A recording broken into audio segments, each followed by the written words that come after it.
नमस्कार विद्यार्थी मित्रांनो, सुभाष अकॅडमीमध्ये तुमचं स्वागत. कंबाईंड प्रिलिम्सचा निकाल काल लागलेला आहे आणि त्याच्यामध्ये 53.25 हा कट ऑफ आपल्याला दिसतोय. जनरलचा कट ऑफ हा 53.25 आहे आणि हा पेपर झाल्यानंतर बऱ्याच चर्चा अशा होत्या की पेपर फार लेंदी होता किंवा पेपरचं जे स्वरूप आहे, एका तासामध्ये 100 प्रश्न सॉल्व्ह करायचे असतात आणि त्याच्यात जास्तीत जास्त मार्क घ्यायचे असतात. तर 53पर्यंत कट ऑफ जाईल याबद्दल तेवढी चर्चा आपल्याला कुठेच दिसत नव्हती. थोडंसं त्याच्यापेक्षा कमी वाटत होतं सगळ्यांना, कट ऑफ त्यापेक्षा कमी जाईल. बट 53 कट ऑफ गेलेला आहे, 53.25. आणि राज्यसेवेचा सुद्धा तुम्ही बघितला, काही दिवसापूर्वी निकाल आला होता. आता आयोगाने फार लवकर निकाल देण्याचं एक काम सुरू केलेलं आहे. ते फारच त्यांचं स्वागत आपण या गोष्टीसाठी करायला पाहिजे की त्यांनी लवकरात लवकर निकाल दिलेले आहेत दोन्ही परीक्षांचे.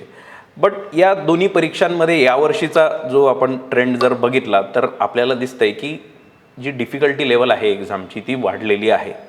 आणि दुसऱ्या अर्थाने आपण बघितलं तर डिफिकल्टी लेवलमध्ये सगळ्याच गोष्टी येतात. समजा त्याची लेंथ असेल पेपरची, क्वेश्चन विचारण्याची जी पद्धत आहे, किंवा तुम्ही जे डिकोडिंग वगैरे तुम्ही करायचे की या सब्जेक्टला या पद्धतीने मला सॉल्व्ह करायचं आहे किंवा इथे ऑल ऑफ दी अबाव चालतं, हे जे ह्या ज्या गोष्टी चालल्या होत्या रिसेंटली, त्या सगळ्या आयोगाने फेटाळून लावलेल्या आहे. अभ्यास एके अभ्यास, अभ्यासाशिवाय दुसरा कुठलाच पर्याय तुमच्याकडे त्यांनी सोडलेला नाही आहे.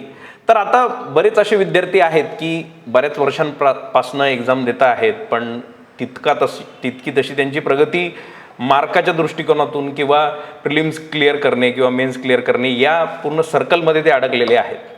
आता या विद्यार्थ्यांशी बोलणं फार गरजेचं आहे असं मला वाटतं. आपण बघतो की ज्यांचे सिलेक्शन होतं वगैरे त्यांचं फार जास्त कौतुक वगैरे केलं जातं. आपल्याकडे ते गुलाल वगैरे सगळंच, आपण एक प्रथाच आपली वेगळी आहे. We celebrate the people who are successful. पण ज्यांनी प्रयत्न केलेत आणि त्यांच्याकडनं त्या गोष्टी तशा झाल्या नाहीत, त्यांच्याबद्दल आपण कधीच जास्त चर्चा करत नाही. तर आता स्पर्धा परीक्षांचं जे एक स्वरूप बदलत आहे आणि त्याच्यामध्ये एक फास्ट बदल आपल्याला होताना दिसत आहेत, तर त्याच्यामध्ये आपण कसं स्वतःला ॲडॅप्ट करायचं आणि आपला निकाल जो इतक्या दिवसांपासून किंवा काही वर्षांपासून आपला निकाल पॉझिटिव्ह येत नसेल, तर त्याला कशा पद्धतीने आपण टॅकल करायचं याच्यावर आज आपण थोडीशी चर्चा करूया. आता ही चर्चा करणं महत्त्वाचं याच्यासाठी आहे की यूट्यूब असेल किंवा इतर माध्यम असतील, याच्यामध्ये आजकाल गायडन्सचा खूप जास्त एक ओव्हरलोड झालेला आहे. इन्फॉर्मेशनचा ओव्हरलोड हा इतका वाढलेला आहे की कोणत्या गोष्टीकडे लक्ष द्यावं हे कोणाला कळत नाही आहे. हा प्रॉब्लेम मला असं वाटतं तुम्ही सगळेच फेस करत असाल की जो आला तो काहीतरी सांगतोय. तुम्हाला असं वाटत असेल की मी पण काहीतरी इथे बडबड करायला झालेलो आहे, असंही वाटू शकतं. पण आपण काहीतरी सिरियस बोलूया. सिरियस बोलणं याच्यासाठी गरजेचं आहे की वर्ष वाया जाणं हे खूप वेदनादायक असतं. खूप जास्त आपल्याला वाईट वाटतं जर 1-2 मार्कांनी आपला कट ऑफ गेला किंवा फार आपण काहीतरी एक स्वतःसोबत एक प्लॅन करून की एवढंच वर्ष द्यायचं होतं आणि त्यात पण गोष्टी घडल्या नाही, आपल्याला जशा पाहिजे तशा घडल्या नाही, तर त्यात पण आपल्याला एक निराशा येते. आणि हा जो फेज असतो निकाल लागल्यानंतर, त्याच्यात काही दिवस असं वाटतं की मी प्रिपरेशन सोडून द्यायला पाहिजे किंवा मी इतकी वर्ष याच्यात का घालवली. बऱ्याच गोष्टी असतात. आपल्या कुटुंबाकडनं तिकडून काहीतरी दबाव असतो किंवा मुलींचं झालं तर त्यांच्यावर अजून जास्त दबाव असतं, लग्न वगैरे ह्या सगळ्या गोष्टींबद्दल चर्चा सुरू होते. आर्थिक अडचणी असतात आणि मेंटल जी आपली एक स्टेट असते किंवा मेंटल आपली हेल्थ असते ती कुठेतरी खालावते. म्हणजे आपल्याला असं वाटतं की नाकच मी इतके वर्ष घालवले किंवा मी मेहनत करून सुद्धा मला फळ मिळत नाही आहे. ह्या सगळ्या गोष्टी आपल्या डोक्यात सुरू असतात किंवा आपण याच्याबद्दल खूप जास्त विचार करत असतो.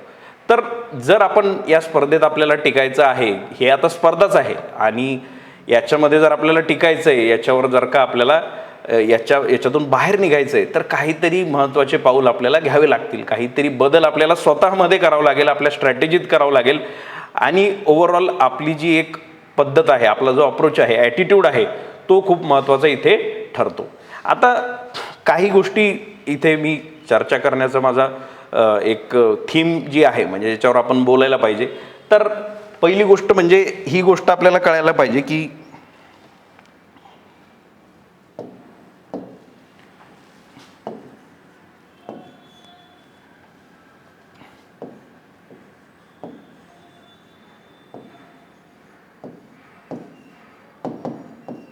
पर्सनॅलिटी, व्यक्तिमत्व जे आहे, आता परीक्षा जी आपली आहे, म्हणजे प्रिलिम्सच्या आधी तुम्ही काहीतरी डिसाईड करून जाता, तुमच्या मेंटल फ्रेमवर्कमध्ये असं काही ठरलेलं असतं की अशा पद्धतीने मी वागेल किंवा हे प्रश्न येऊ शकतात, हे टॉपिक्स महत्त्वाचे आहे, आणि तिथे जर का काही नवीन आपल्याला दिसलं तर आपण थोडंसं शॉक मोडमध्ये जातो. आणि त्या वेळेला त्या इव्हेंटमध्ये, म्हणजे 1 तासाचा पेपर असो किंवा 2 तासाचा असो, आणि सगळं नवीन आपल्याला तिथे दिसायला लागलं, आपण जो प्लॅन करून गेलेलो आहोत ते जर का आपल्याला कळायला नाही की आता काय करायचं, आपला प्लॅन तर फेल गेलेला आहे, तर तिथे लगेच ॲडॅप्ट कसं करायचं, तर तिथे काय काम येतं, तर काय कामी येतं, तर तुमचं व्यक्तिमत्व कामी येतं, तुमची पर्सनॅलिटी कामी येते. त्याच्यासाठी जास्तीत जास्त वेळेस आपण अनिश्चितता जी असते, म्हणजे असं म्हणतात की अनसर्टन्टीमध्ये जो व्यक्ती खेळू शकतो किंवा अनसर्टन्टीमध्ये ज्या व्यक्तीवर जास्त दडपण येत नाही, अशा लोकांना कुठल्याही परिस्थितीतून निघण्याचा त्यांच्याकडे मार्ग असतो. म्हणजे अनसर्टन वर्ल्डमध्ये जगणं, अनसर्टन लाईफमध्ये जगणं, हे काहीतरी एक वेगळी सुपर पॉवर असते. तर तुम्ही जर का आपल्या माइंडला खूप पॅटर्न करून ठेवलेलं आहे की अशाच पद्धतीने मी वागेल तरच गोष्टी चांगल्या होतील, तर तुम्हाला कुठेतरी त्याचा धोका होऊ शकतो. आणि त्याच्यासाठी तुम्हाला काय करायचं की तुमची जी पर्सनॅलिटी आहे तिला बिल्ड करा. सगळ्यात महत्त्वाचा भाग हा आयडियली सगळ्यात शेवटी सांगायचा भाग आहे, पण मी सगळ्यात पूर्वी सांगतोय की personality matters, your attitude matters. तुमचा ॲटिट्यूड कसा आहे, ॲटिट्यूड म्हणजे काय नेमकं, की आपल्यासमोर कुठलीही गोष्ट घडली की त्याच्याबद्दल आपली जी रिॲक्शन असते, सगळ्यात पहिली रिॲक्शन आपली काय असते कुठल्याही गोष्टीसाठी, तो आपला ॲटिट्यूड. साध्या भाषेत जर समजायचं म्हटलं, आपल्या इथिक्सच्या सिलेबसमध्ये ॲटिट्यूड हा टॉपिक आहे की it is the readiness of your psyche to react to something. आता समजा काही आपण एक्झाममध्ये बघितलं, अरे फार कठीण पेपर आहे, म्हणजे 15-20 प्रश्नांमध्ये आपल्या लक्षात येतं ना की आपण जे वाचून गेलो त्यापेक्षा काहीतरी वेगळं आहे, तर काही लोक त्याच्यामध्ये काय होतात की घाबरून जातात, त्यांना कळत नाही असं याला कसं टॅकल करायचं. काही जे प्रॅक्टिस करून करून किंवा अनिश्चितता जास्त ज्यांनी फेस केलेली आहे किंवा जे स्वतःला सांगू शकतात की नाही इथे थोडंसं मला शांत राहायचं आहे, मला बघायचं की मला या प्रश्नांमध्ये काय काय येतं, ही शेवटी ती कॉम्पिटेटिव्ह एक्झाम आहे, मला इतरांपेक्षा जास्त स्कोर करायचं आहे, तर तो व्यक्ती काय करतो, जो स्वतःला मॉडिफाय करू शकतो किंवा स्वतःचा ॲटिट्यूड पॉझिटिव्ह ठेवू शकतो, तो व्यक्ती काय करतो की तिथे एक्झामच्या वेळेला त्याच्यावर ते दडपण जरी आलेलं असलं तरी तो तिथून बाहेर निघतो. तो हे शोधतो की मला येणारे प्रश्न किती आहेत, किंवा मला येणारे नसेल जरी येत तर मी माझ्या अभ्यासावर किती प्रश्न सोडवू शकतो. तो माइंडसेट तिथे निगेटिव्ह होऊ देत नाही. आता हे तुम्ही ऐकलं बऱ्याचदा असेल की माइंडसेट निगेटिव्ह न होऊ देणे, वेळेवर असलं तर तिथे जशी परिस्थिती येईल त्याला फाईट करणे वगैरे, ह्या सगळ्या गोष्टी तुम्ही ऐकल्या असतील, पण ह्या डायरेक्ट एक्झाममध्ये अप्लाय होतात का, तर नाही होत. तुम्ही डायरेक्ट एक्झाममध्ये जाल तर ते की तिथे जाऊनच मी बघेल आता काय, नाही, तुम्हाला त्याची प्रॅक्टिस करावी लागेल. ॲटिट्यूड हे वेळेनुसार फॉर्म होत असतात, हळूहळू ते फॉर्म होत असतात. काही ॲटिट्यूड आपले जे निगेटिव्ह ॲटिट्यूड्स आहे आपल्यामध्ये इतके जास्त रुजलेले असतात की त्याच्यातून बाहेर निघणं पण कठीण असतं. म्हणजे इन्सिक्युरिटीमध्ये जगणे की मी आता कसं होईल, मी यावर्षी पण फेल होतो का, हे सगळे विचार लगेच माणसाला त्या पेपर सॉल्व्ह करताना यायला लागतात. आणि काही लोक तर पेपरच्या काही दिवसाआधीपासूनच ती गोष्ट तिथे हारायला लागतात. ॲटिट्यूडचा जो एक बॅटल सुरू असतं तिथे हारायला लागतात. तो संघर्ष जो असतो तिथे आतूनच ते गळून जातात. त्यांना एक्झाम आली कीच असं काहीतरी भीती वाटायला लागते. अभ्यास खूप असतो पण ती जी एक पर्सनॅलिटी लागते ती आणि शेवटी तुम्ही अधिकारी बनणार आहात. अधिकाऱ्यांवर रोज काहीतरी वेगवेगळे प्रसंग येत असतात, त्यांना मोठे मोठे निर्णय घ्यावे लागतात, त्यांच्यावर वेगळं एक दडपण असतं, वेगळं प्रेशर असतं. तर ते प्रेशर पुढे जाऊन तुम्ही हँडल करायला पाहिजे, तर त्या एक्झामच्या प्रोसेसमध्येच तुम्हाला ते शिकावं लागेल. आणि त्याच्यासाठी फोकस ऑन युअर पर्सनॅलिटी. तुमची पर्सनॅलिटी जर का तुम्हाला साथ देत नसेल किंवा तुमच्या पर्सनॅलिटीमध्ये अशा काही क्वालिटीज नसतील की ज्या तुम्हाला वेगवेगळ्या ठिकाणी वेगवेगळ्या प्रसंगांमध्ये निर्णय घेण्यासाठी पात्र ठरत नाहीत, तुम्ही निर्णय घेण्यासाठी तितके सक्षम नसाल, तर तुम्हाला एक्झाममध्ये प्रिलिम्स म्हणा, मेन्स म्हणा, इंटरव्ह्यू म्हणा, कुठे ना कुठेतरी तुम्हाला प्रॉब्लेम येणार आहे. तर सगळ्यात महत्त्वाचा भाग, पुढचं 1 वर्ष जर तुम्ही स्वतःला देत आहात तर आपल्या पर्सनॅलिटीवर काम करा. आधी समजा फॉर एक्झाम्पल पर्सनॅलिटीवर काम करणे म्हणजे काय की माझा फोकस मेंटेन्ड आहे का, माझ्या अवतीभोवतीचे मित्र कोण आहेत, सतत निगेटिव्ह बोलणाऱ्या लोकांमध्ये मी असतो का, त्यामुळे मी स्वतः निगेटिव्ह झालेलो आहे का, आणि प्रत्येक याच्यामध्ये काहीतरी शॉर्टकट शोधण्याचा मी प्रयत्न करतोय का, किंवा मी प्रत्येक गोष्टीला दुसऱ्यांना दोष देण्याचा प्रयत्न करतो. हे सगळे निगेटिव्ह ॲटिट्यूडचे सिम्पटम्स आहेत. हे सिम्पटम जर तुमच्यात असतील तर ते तुमच्या ॲटिट्यूडमध्ये कुठेतरी रिफ्लेक्ट होतात आणि तेच तुमचा रिझल्ट डिसाईड करतात. तर तुम्ही कुठल्या तरी अधिकाऱ्यांना वगैरे भेटला असाल ज्यांची एक्झाम सिलेक्ट झालेले वगैरे, त्यांच्यामध्ये काय तुम्ही बघितलं असेल तर पर्सनॅलिटीमध्ये एक काहीतरी शांतपणा असतो, एक स्टेबिलिटी असते. ते खूप जास्त असे चिडचिड करत नाहीत. त्यांना माहीत असतं की स्वतःला आपण काम स्टेबल कसं ठेवायचं. तर जोपर्यंत तुम्ही हे गुण स्वतःमध्ये आणणार नाही तर एक्झाममध्ये सुद्धा त्याचं म्हणजे तुमच्या रिझल्टमध्ये रूपांतरण होणार नाही, चांगल्या फेवरमध्ये तुमच्या ते जाणार नाही. तर पर्सनॅलिटीवर काम करा, थोडंसं फिजिकल हेल्थ, मेंटल हेल्थवर काम करा. मी इथे बघतो सदाशिव पेठेमध्ये आपण म्हणजे मी फिरत असतो, थोडं माझं एक निरीक्षण सुरू असतं.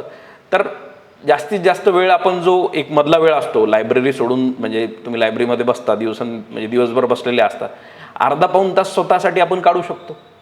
कुठेतरी जाऊन एक आपल्या पार्कमध्ये थोडे 7-8 राऊंड मारले, काहीतरी थोडंफार फिजिकल ॲक्टिव्हिटी केली, स्ट्रेचिंग केली, तर या गोष्टींनी माणूस शांत राहतो. तेवढाच वेळ तुम्ही जर कोणाशी फालतू चर्चा करण्यामध्ये घालवला तर ते तुमच्यामध्ये वेगवेगळे निगेटिव्ह थॉट्स तयार होतात. म्हणायचं तात्पर्य आहे की काही गोष्टी अशा करा की ज्याच्याने आपलं व्यक्तिमत्व सुधारलं पाहिजे. ते व्यक्तिमत्व तुम्हाला एक्झाममध्ये कामी येत, त्याचा एक जो आफ्टर इफेक्ट असतो तो तुम्हाला हळूहळू दिसायला लागतो. जे विद्यार्थी असे आहेत की ज्यांना वाटत आहे की मी केपेबल आहे, मी अभ्यास करतो, पण माझ्याकडनं गोष्टी होत नाही, तर कुठेतरी ते त्यांच्या व्यक्तिमत्वाच्या याच्यामध्ये कुठेतरी फसत आहेत. तर त्यांना आपलं व्यक्तिमत्व बेटर करण्यासाठी, पर्सनॅलिटी ग्रो करण्यासाठी ॲटिट्यूड डेव्हलप करणे फार गरजेचं आहे. ॲटिट्यूड डेव्हलप करण्यासाठी सवयी महत्त्वाच्या आहेत, आणि सवयी ज्या लागण्यासाठी त्याच्यासाठी तुम्ही फिजिकली आणि मेंटली किती फिट आहात हे तितकं महत्त्वाचं आहे. तर हे सगळं ओव्हरऑल एक सर्कल आहे, आणि त्याच्यासाठी तुम्ही फिजिकल फिटनेसवर लक्ष द्या, मेंटल फिटनेसवर लक्ष द्या. मेंटल फिटनेस म्हणजे काय, तर शांत राहणे, मेडिटेट वगैरे तुम्ही करत असाल तर मेडिटेशन करा, आणि थोडंसं एक समजा की म्हणजे मेडिटेट करून एक काय होतं की आपल्या म्हणजे आपण जितके विचार करतो, विचार कमी व्हायला लागतात. आपल्या डोळ्यासमोर जे आपल्याला दिसतं आपण त्याच्यावर जास्त विश्वास ठेवतो, आपण जास्त इन्सिक्युरिटीमध्ये जगत नाही, प्रेझेंट मुवमेंटमध्ये आपण जगतो. आणि प्रेझेंट मुवमेंटमध्ये आपण जगायला लागलो तर आपल्यावर जास्त बाहेरच्या गोष्टींचा परिणाम होत नाही, पास्ट आणि फ्युचरमध्ये आपण जगत नाही. तर मेंटल आणि फिजिकल हेल्थवर लक्ष देणे सगळ्यात इम्पॉर्टंट. या पॉईंटवर मी शेवटी परत येणार आहे. दुसरा पॉईंट आता स्ट्रॅटेजिकल बोलूया आपण, एक्झामचा जो टेक्निकल भाग आहे त्याच्याबद्दल बोलूया.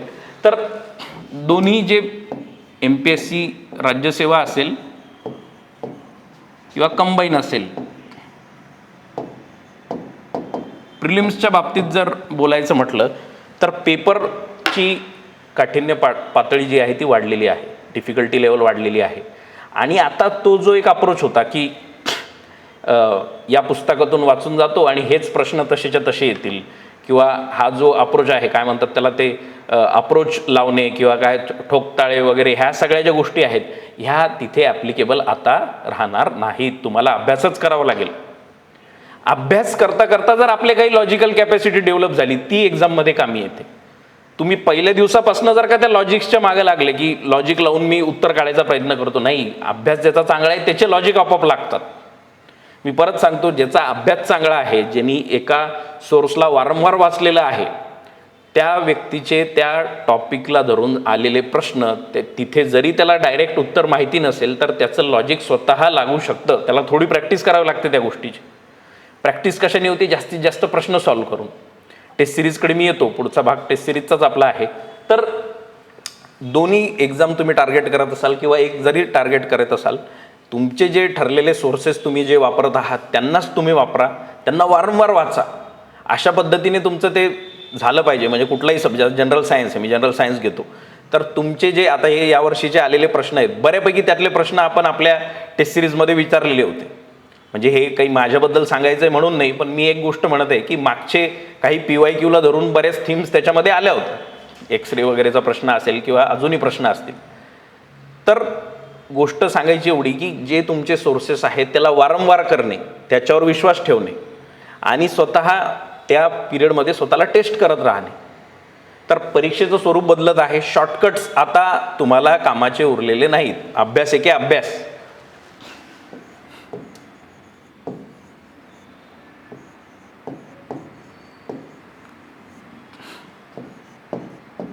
No shortcut. शॉर्टकट मुळीच नाही. ठीक आहे, पूर्ण वर्ष तुमच्याकडे आहे. प्रिलिम्स मेन्स दोन्हीची तयारी तुम्ही चांगल्या याने करू शकता पुढच्या वर्षीसाठी, 27साठी जर आपण बघायचं म्हटलं तर. ठीक आहे, तर ही गोष्ट एक महत्त्वाची लक्षात ठेवा. आता अभ्यास करताना म्हणजे आता मी जो एक भाग पूर्वीसुद्धा बोललो की तुम्ही दिवसाचे एक 7-8 क्वालिटेटिव्ह तास जरी तुम्ही काढले तर अभ्यास करताना कधी कधी आपली मेथॉडॉलॉजी चुकते. म्हणजे आपल्याला काय वाटतं की मी लायब्ररीत बसलेलो आहे तर मी अभ्यास करतोय, हे सरासर चुकीचं आहे. तुम्ही लायब्ररीत बसलेले असताना आणि तुमचं लक्ष इकडे तिकडे असेल किंवा तुम्ही पुस्तकात तुमच्या डोळ्यासमोर जे आहे तिथे तुमचं लक्ष नसेल पूर्णपणे 100%, तर तुम्ही तिथे बसून काहीच उपयोग नाही. तर तुमचा जो एक सेल्फ अवेअरनेस आहे तो अत्यंत महत्त्वाचा आहे की तुम्ही खरंच अभ्यास करत आहात का. Self awareness.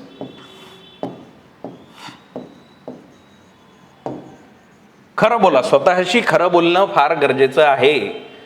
मी बरेच विद्यार्थी असे मी ज्यांना भेटतो तर मी लायब्ररीत असतो, मी लायब्ररीत बसलेलो असतो. तू काय करतो लायब्ररीत नेमका? तू लायब्ररीत बसलेला असताना तुझा क्वालिटेटिव्ह अभ्यास हा किती वेळ होतो? तुझ्या समोर तुझं लक्ष किती वेळ टिकून राहतं? तू पेन आणि कागद घेऊन काम करत असतो का फक्त असं पुस्तक घेऊन काहीतरी नाटक करतो? माझं एक निरीक्षण आहे, मी दिल्लीला सुद्धा UPSCच्या याच्यामध्ये बऱ्याच वर्ष शिकवलेलं आहे, तिकडे सुद्धा माझं स्टुडंटशी इंटरॅक्शन असायचं.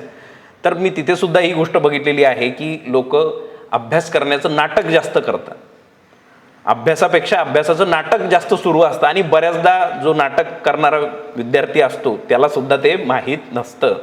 त्याला वाटत असतं की तो अभ्यास करत आहे, पण तो करत नसतो. त्याची कॅपॅसिटी जास्त असून तो तिथे फक्त बसलेला असतो. त्याला काहीतरी तो एक रोल त्यांनी आत्मसात केलेला आहे की मी स्पर्धा परीक्षेचा विद्यार्थी आहे, मी अभ्यास करणारच, मी लायब्ररीत बसलेलो आहे. तर कुठेतरी तो स्वतःशी खोटं बोलत असतो. तर हे खोटं बोलणं तुम्ही स्वतःपासनं याला दूर व्हा, या गोष्टीला तुम्ही तितकं बळी पडू नका. तुमच्या समोर तुम्हाला माहीत पाहिजे की मी नेमका अभ्यास किती तास करतोय. अभ्यास करताना स्वतःला फसवणं ही सगळ्यात मोठी फसवणूक आहे. तुम्ही दुसऱ्यांची फसवणूक केली तर नुकसान त्यांचं होतं, मग स्वतःला फसवणूक केली तर तुम्हाला कळत सुद्धा नाही की तुम्हीच तुमचे गुन्हेगार आहात म्हणून. तर सेल्फ अवेअरनेस ठेवा, स्वतःकडे लक्ष द्या. जे मी पर्सनॅलिटीचा भाग बोललो हा त्याचाच भाग आहे. पण सेल्फ अवेअरनेस नसेल तर तुम्ही एका खोट्या विश्वामध्ये जगत आहात. अभ्यास करताना अभ्यासच महत्त्वाचा असतो, दुसऱ्या कुठल्याच गोष्टीला काहीच उपयोग नाही. ठीक आहे, तर ह्या महत्त्वाच्या गोष्टी आपल्याला बोलायच्या होत्या. अजून एक महत्त्वाची गोष्ट, जसं टेस्ट सिरीज किती महत्त्वाची झालेली आहे. आता सगळ्यात तुम्ही एक भाग बघितला असेल तर पेपरची लेवल वाढलेली आहे. ठीक आहे, लेंदी पेपर आला असं म्हणतात. ठीक आहे, डिफिकल्टी लेवल पण वाढलेली आहे. तर याच्यामध्ये एक गोष्ट तुम्हाला कळायला पाहिजे की मार्केटमध्ये जी कुठली टेस्ट सिरीज तुम्ही सॉल्व्ह करत असाल त्या टेस्ट सिरीजची लेवल आणि तुमच्या एक्झामच्या दिवशी आलेला पेपर त्याची लेवल तुम्ही मॅच करून बघितली पाहिजे. आता याच्यामध्ये सगळ्यात महत्त्वाचं म्हणजे आता आम्ही पण टेस्ट सिरीजमध्ये काम करतो. तुम्ही आपले 2025चे पेपर तुम्ही चेक करू शकता की त्याची लेवल आणि शेवटच्या पेपरची लेवल कशी आहे. आपले पेपर सुद्धा लेंदी आहेत, आपले पेपरची डिफिकल्टी लेवल सुद्धा जास्त आहे. आणि आपल्या पेपरचं जे कॉम्पोजिशन आहे, प्रत्येक सब्जेक्टचं एक कॉम्पोजिशन असतं की कुठल्या एरियामधून कोणते कोणते प्रश्न यायला पाहिजे. जसं जनरल सायन्सबद्दल जर मी बोलायचं झालं तर काही असे थीम्स आहेत की ज्याच्यावर प्रश्न येतात. यावर्षी पण तुम्ही क्लोरॅम फेनिकॉल वगैरे ड्रग्जवर प्रश्न बघितलं तर आपल्या टेस्ट सिरीजमध्ये प्रत्येक टेस्टमध्ये ड्रगवर प्रश्न होता. तर काही गोष्टी ज्या आहेत की तुम्हाला पेपर जितके तुम्ही सॉल्व्ह कराल तितके तुमचे 8-10 प्रश्न तुमच्या फेवरमध्ये जातील. जास्तीत जास्त पेपर सॉल्व्ह केले तर जास्तीत जास्त गोष्टींना तुम्हाला अंदाज यायला लागतो की शेवटी मी कसं सॉल्व्ह करायला पाहिजे. आणि आता प्रेझेंटली तुम्ही जर या मागच्या वर्षी काही टेस्ट सिरीज सॉल्व्ह केली असेल, त्याच्या आधी काही केली असेल, तर तुम्ही एकदा कम्पेअर करून बघा की तुमच्या टेस्ट सिरीजमध्ये आणि एक्झामच्या पॅटर्नमध्ये किती अंतर आहे. ठीक आहे, प्रश्न नका बघू की हा प्रश्न आलेला आहे. प्रश्न येणं हे फारच एक कोइन्सिडन्स असतो. आमचाही प्रश्न डायरेक्ट येतो, आम्ही कधीच म्हणणार नाही आणि कधी असं क्लेम पण केलं नाही. डेक्कन आयएस तुम्ही स्वप्नील सरांकडून ऐकलं असेल, स्वप्नील शेळके सर तुम्हाला बोलताना बरेचदा म्हटले असतील की ते आम्ही कधीच असं क्लेम डायरेक्ट करत नाही. आमच्या डिस्कशनमधून, अभ्यासाच्या पद्धतीमधून प्रश्न येतात. ज्या पद्धतीने आपण डिस्कशन घेतो, ज्या पद्धतीने आपण एक थिंकिंग पॅटर्न डेव्हलप करतो टेस्ट सॉल्व्ह करताना, तो महत्त्वाचा आहे. किंवा हे तुम्हाला दिलं आणि यातून प्रश्न आला, अशा गोष्टीमध्ये आमचा विश्वास नाही, कारण की ते शॉर्टकट्स स्पर्धा परीक्षेसाठी कामी येतच नसतात. त्या गोष्टींनी फक्त एखाद्या कोचिंगचं मार्केट तयार होतं, विद्यार्थ्यांना त्याचा कधीच फायदा होत नसतो. तर टेस्ट सिरीज सगळ्यात इम्पॉर्टंट भाग झालेला आहे. या येणाऱ्या पुढच्या वर्षापासून लेवल वाढलेली आहे, प्रश्नांची कॅपॅसिटी, प्रश्नांची जी एक लेंथ आहे ती वाढलेली आहे, प्रश्नांची जी कॉम्प्लेक्सिटी आहे ती सुद्धा वाढलेली आहे. तर जास्तीत जास्त प्रश्न सॉल्व्ह करणे हा एक खूप इम्पॉर्टंट भाग झालेला आहे. तुमचा अभ्यास संपल्यानंतर, तुमचा अभ्यास एकदा चांगल्या लेवलचा झाला, टेस्ट सॉल्व्ह करत करत मग अभ्यास करा. पहिले सब्जेक्ट संपवा, एखाद दोन जे सोर्सेस आहेत तुमचे त्याच्यावर तुम्ही एक कमांड आली पाहिजे, त्यानंतर तुम्ही टेस्ट सॉल्व करत चाला. तर टेस्टिंग मोस्ट इम्पॉर्टंट. टेस्टिंग शिवाय तुमचा पेपर सॉल्व्ह होणार नाही. एका तासात 100 प्रश्नासाठी तर खूपच महत्त्वाचं. यावर्षीचा कंबाईनचा पेपर फार लेंदी होता आणि त्याच्यामध्ये बऱ्यापैकी त्याची कॉम्प्लेक्सिटी पहिल्यापेक्षा वाढलेली होती है ना. तर पेपर सॉल्व्ह करणे अत्यंत महत्त्वाचे. त्याच्यासाठी पण तुमची प्लॅनिंग करून ठेवा की तुम्ही कुठली टेस्ट सिरीज जॉईन करणार आहे, काय करणार आहे, तुमचा प्लॅन काय आहे. यावर्षी मी 3000 MCQ सॉल्व्ह करतो, यावर्षी मी 2000 MCQ सॉल्व्ह, असा प्लॅन बनवून ठेवा. 2-3 महिने अभ्यास करेल, लेक्चर्स बघेल आणि मग टेस्ट सॉल्व्ह करेल. तर या गोष्टीकडे पण तुम्ही लक्ष द्या. त्यानंतर शेवटचा एक महत्त्वाची गोष्ट बोलायची झाली तर जे यूट्यूब आणि ह्या सगळ्या गोष्टींवर जे चाललंय, 1 डे कोर्स, 1 डे कोर्स. आता ह्या गोष्टींचं जे फॅड आलेलं आहे, जो ट्रेंड आलेला आहे की 1 डे कोर्स बघतो त्याच्यातून काहीतरी येईल. अरे तू वर्षभर अभ्यास केलाच नाही तर तू 1 डे काही बघतो, त्याच्यातून कसं काही येणार आहे. आणि त्याच्यातून येणाऱ्या गोष्टी सगळ्यांनाच येणार आहेत. मग तुझी एक्झाम कशी निघणार आहे.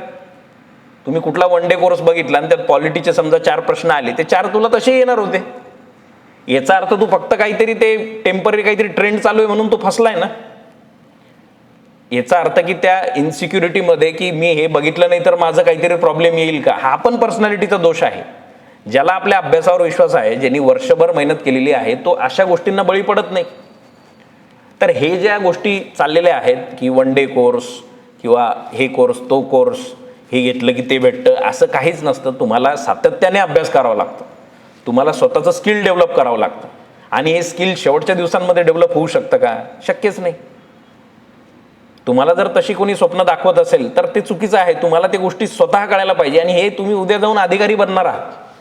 तुम्हाला जर अधिकारी बनायचं आहे आणि तुम्हाला हेच कळत नसेल की माझं म्हणजे कुठली गोष्ट माझ्यासाठी कामाची आहे किंवा कुठली गोष्ट मी फक्त मार्केट प्रेशरमध्ये घेतोय, पिअर प्रेशरमध्ये मी घेतोय, माझ्या मित्रांना हा कोर्स घेतला तर मला तो घ्यावाच लागेल, चुकीचं आहे. तुम्हाला ही गोष्ट कळायला पाहिजे की माझ्यासाठी काय महत्त्वाचं आहे किंवा कुठला मेंटर किंवा टीचर मला कोणत्या अँगलनी सांगतोय आणि ते माझ्या किती कामाचं आहे. एवढं जर कळत नसेल तर तुम्हाला म्हणजे हे तुमच्या पर्सनॅलिटीचे फॉल्ट्स आहेत, ॲटिट्यूडचे फॉल्ट्स आहेत. तर ते समजून घ्या. या गोष्टींना बळी पडू नका. अभ्यासाकडे लक्ष द्या फक्त. Focus only on studies, only hard work.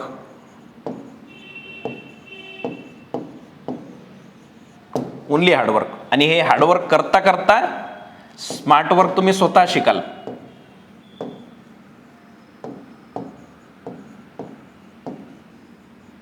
हे स्मार्ट वर्क पण शिकवण्याचे ट्रेंड आलेले आहेत सध्या. अरे तो स्मार्टनेस तर गेन करावं लागेल ना तुम्हाला, अभ्यासातून गेन करावं लागेल, वेळ घालून गेन करावं लागेल. दुसरा कोणी व्यक्ती स्मार्ट आहे तर त्याचा स्मार्टनेस तुम्ही घेऊ शकत नाही. मी जर म्हटलं की माझी एक पद्धत आहे एक्झाम सॉल्व्ह करण्याची, ती मी तुम्हाला देतो, मी देऊ शकत नाही. मी तुम्हाला गाईड करू शकतो की ती पद्धत तुम्ही कशी शिकायला पाहिजे किंवा ती तुमच्यामध्ये कशी येऊ शकते. मी हे नाही म्हणू शकत की मी दिलेली पद्धत तुम्ही घ्या म्हणून. आणि याच्यात बळी पडू नका. वर्षानुवर्ष तुमचे वाया जात आहेत या गोष्टींमुळे. तर स्मार्ट वर्क हे अभ्यासातूनच येतं. तुम्ही हार्डवर्क करता करताच शिकता की कुठली गोष्ट मी आता कोणत्या पद्धतीने करू शकतो. म्हणजे मग वेळ कमी लागायला लागतो. एकाच टॉपिकला तुम्ही वारंवार अभ्यास केलेला आहे, त्याच्यावरचे प्रश्न सॉल्व्ह केलेले आहेत, ते टॉपिक तुम्हाला जर विचारला, फॉर एक्झाम्पल तुम्हाला फंडामेंटल राईट्स विचारले, तर आर्टिकल ते 12 ते 35 तुम्हाला हे सलग सांगता आलं पाहिजे की 12मध्ये 13मध्ये 14मध्ये या गोष्टी आहेत, 15मध्ये ते, हे जर तुम्हाला सांगता आलं त्याच्याशी रिलेटेड कुठलाही प्रश्न येऊ द्या. मग वेळ घालवून एका टॉपिकला चांगल्या पद्धतीने समजून घेऊन त्याच्यावरचे प्रश्न सॉल्व्ह करून तुमच्या मेंटर टीचरशी त्याबद्दल चर्चा करून ह्या गोष्टींनी आपला सब्जेक्ट डेव्हलप होत असतो. त्याच्यातूनच स्मार्ट वर्क तयार होतं. त्याच्यातूनच तुम्हाला प्रश्न आलेले ते लगेच तुमच्या लक्षात यायला लागतं की याचं उत्तर हे नसू शकतं, हे असायला पाहिजे. ते कोणीच तुम्हाला देऊ शकत नाही. It has to be trained. त्याची ट्रेनिंग तुम्हाला स्वतः करावी लागेल. तिथे तुम्हाला हेल्प लागू शकते, तिथे तुम्हाला हेल्प लागते, तिथे मेंटरची टीचरची हेल्प तुम्हाला गरजेची असते. कारण की तो वेळ जो जातो, म्हणजे कुठली गोष्ट शिकायला 3 वर्ष जर लागत असेल तर कुठल्या टीचरच्या अंडर तुम्ही असाल तर ती 1 वर्षात होऊ शकते. The skill to acquire that skill. पण तुम्ही जर का असे घाबरलेले असाल की अरे हे घेतलं नाही तर ते होतं, 1 डे बघतो, 2 डे बघतो, याच्यानी काहीच होणार नाही. हे त्यांनी तुम्हाला जो एक डिसिसिव्ह एज लागतो, म्हणजे एक्झाम क्रॅक करण्यासाठी जे मोजके 8-10 प्रश्न एक्स्ट्रा तुमच्या लागायला पाहिजे ते तुम्हाला मिळणार नाही. ते अभ्यासातूनच येतील. अभ्यास न करता असा कुठलाच व्यक्ती नाही की तो फक्त स्मार्ट वर्क आणि अप्रोच बिल्डिंग आणि प्रश्न बघूनच मी सांगतो याचा ऑल ऑफ दी अबव आहे, याच्यानी कोणी पास झाला असेल तर तो कुठं ना कुठे पुढे अटकेल. पहिली गोष्ट ते आता पॉसिबल नाही. 2025चा पेपर हा वेगळ्या लेवलचा होता, त्याच्यासाठी अभ्यासच महत्त्वाचा आहे. आणि आयोगाने आपली लेवल खूप वाढवलेली आहे. म्हणजे त्यांनी एक डिसंट लेवलवर एक्झामला अजून पुढे घेऊन गेलेले आहेत आणि ते इव्हॉल्व होत राहील. UPSC ते तुम्ही बघा, काहीतरी रँडम पेपर आला होता 2026चा, तर सगळे आयोग जे आहेत वेगवेगळ्या लेवलवर हे इव्हॉल्व होत आहेत, कारण की मार्केटमध्ये तेवढं इन्फॉर्मेशन अवेलेबल आहे, तितकी कॅपॅसिटी आहे प्रश्न बनवण्याची. आणि तुम्ही जर का त्या स्पर्धेत काहीतरी दुसऱ्यांवर अवलंबून राहून काहीतरी असं वरवरच अभ्यास करत असाल 1 डे 2 डे बघून, तर त्यांनी तुमचा काहीच फायदा होणार नाही, अपयश येणारच आहे तुम्हाला. तर हे थोडं सिरियस बोलणं याच्यासाठी गरजेचं होतं की काही लोकांना अभ्यास करण्याची तयारी असून, वेळ देत असून, पैसे घालवत असून, म्हणजे आपल्या पेरेंट्सकडून, आपल्या आईवडिलांकडून आपण पैसे मागवतो, बाहेर राहतो, तर याची जाणीव तुम्हाला असली पाहिजे. म्हणजे त्या गोष्टीसाठी तुम्ही काहीतरी आपला वेळ देत आहात, आपले महत्त्वाचे वर्ष देत आहात आयुष्याचे, आणि त्यात जर का तुम्हाला राईट गायडन्स मिळत नसेल किंवा तुम्ही स्वतः भरकटलेले असाल, तर इथे कुठेतरी हा संवाद महत्त्वाचा होता. ठीक आहे. तर जे विद्यार्थी आता पुढच्या वर्षीसाठी प्लॅन करत आहेत त्यांनी एक प्रॉपर स्वतःचा एक शेड्यूल बनवावा. एका याच्यावर त्यांनी स्वतः प्लॅनिंग करावी की माझं पुढच्या 1 महिन्याचं टार्गेट काय आणि पुढच्या 6 महिन्याचं टार्गेट काय, आणि तसंच शॉर्ट टार्गेटसून मोठं टार्गेट त्यांना गाठता आलं पाहिजे. पर्सनॅलिटीत मी काय बदल करायला पाहिजे, स्वतःमध्ये माझ्या काय अशा निगेटिव्ह माझ्यामध्ये कॅरेक्टरिस्टिक्स आहेत, त्यांना मला कसं त्यांच्यापासून दूर व्हायचं आहे, नवीन कॅरेक्टरिस्टिक मी कशा अवगत केल्या पाहिजे किंवा कशा शिकायला पाहिजे, या गोष्टींवर तुम्ही लक्ष केंद्रित करा. थोडं सेल्फ डेव्हलपमेंटकडे फोकस करा. अभ्यास करता करता त्या गोष्टी करता येतात. पुढे जाऊन तुम्हाला एक पर्सनॅलिटी तुमची महत्त्वाची आहे ना, तर ह्या गोष्टींकडे लक्ष देणं फार गरजेचं आहे. वारंवार अपयश येणं त्याच्यामागे काहीतरी कारण असतं. मी हे नाही म्हणत की कधी कधी लक फॅक्टर पण मॅटर करतो, पण अपयश येत असताना आपल्या हातात काय की मी ही गोष्ट बरोबर करत नाही, तर याला मी कसं बदलायला पाहिजे, आपल्या हातात एवढंच असतं फक्त. तुम्ही ते धोनी वगैरेचं वाक्य ऐकलं असेल की कंट्रोल द कंट्रोलेबल्स. ज्या गोष्टी आपल्या कंट्रोलमध्ये आहेत तुम्ही त्याच्यावर लक्ष द्या. ज्या कंट्रोलच्या बाहेर आहेत त्याच्यावर तुम्ही वेळ घालवू नका. ज्या गोष्टी कंट्रोलच्या बाहेर आहेत त्याच्यावर चर्चा सुद्धा करू नका. लक्ष देते तर बरेचसे असे विद्यार्थी ज्यांनी आता काही वर्ष आतापर्यंत दिलेले आहेत पण एक सिरियस अटेम्प्टचा ते विचार करत आहेत, तर त्यांनी स्वतःकडे लक्ष देणं गरजेचं आहे. आपली स्ट्रॅटेजी चेंज करणं गरजेचं आहे. एक्झामची जी नीड आहे तिला समजणं गरजेचं आहे आणि त्याच्यानुसार जे बदल करायचे आहेत त्यांना आता करणं खूपच अपेक्षित आहे. ते जर का आता होणार नसेल तर परत तेच रिझल्ट, परत तोच सगळा 1 वर्षभराचा प्रवास आणि परत एक निराशा, तर ती व्हायला नको. त्याच्यासाठी आताच तुम्ही सज्ज व्हा, स्वतःकडे लक्ष द्या आणि आमच्याकडनं आम्ही जितकं सहकार्य करू शकतो तेवढं आम्ही करणारच आहोत. ठीक आहे. तर आपण आपल्या चॅनलवर या गोष्टी आपल्या सुरू असतात, काहीतरी व्हिडिओज वगैरे सुरू असतात, तुम्ही ते बघत राहा. ठीक आहे, चालेल. आपण बोलूया पुढच्या वेळेस, परत बोलूया यावर. थँक्यू.